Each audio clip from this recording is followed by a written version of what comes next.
Ang pagiging tahimik mo ang pinakamalakas na sandata mo. Tama, ang pagiging walang imik mo, ang hindi mo pagpatol, ang pagiging walang kibo mo ang greatest weapon mo. Habang patuloy ang pagsira ng ibang tao sa iyo, akala nila mahina ka, akala nila wala kang kalaban-laban, akala nila para kang hangin lang.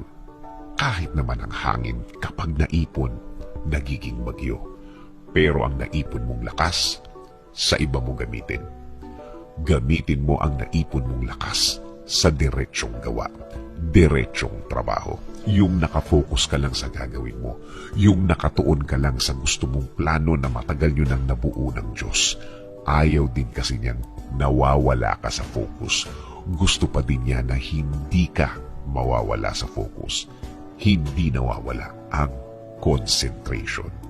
Kahit sa isang napakahirap at napakabigat na problema, piliin ang pagiging silent o pagiging tahimik. Tama, di ba? Nangyari na ba sa iyo yung ang bigat-bigat ng lahat? Pinili mong manahimik at habang pabigat ng pabigat, mas lalo kang naging tahimik. I-feel ang effect. Masarap damhin ang katahimikan. Masarap damhin ang silence ng buong pagkatao mo. Samahan mo pa ito ng isang matamis na ngiti. Isang ngiting puno ng pag-asa, puno ng faith o paniniwala. Sana malaman ng tao, dalawa yan sa pinakamabisang pangontra sa problema. Ang silence at smile, ang katahimikan at ngiti.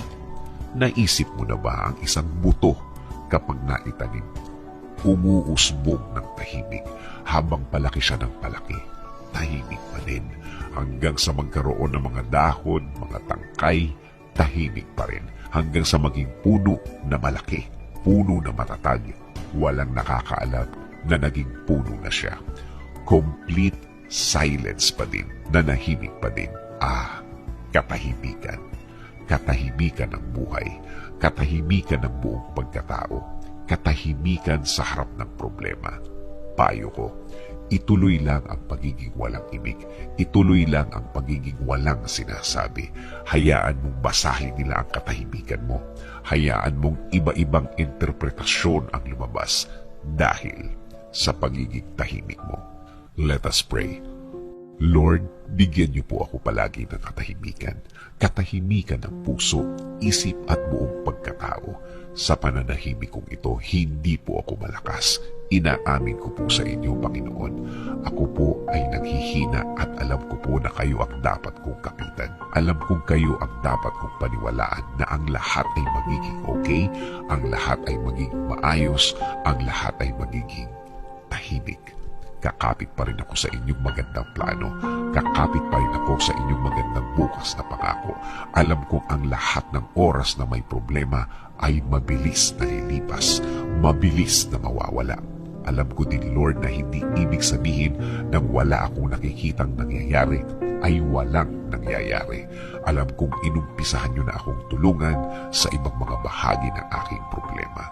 Alam kong magiging okay, Lord. Alam kong bubuti ang lahat. Alam kong makukuha ko ang plano niyo sa akin.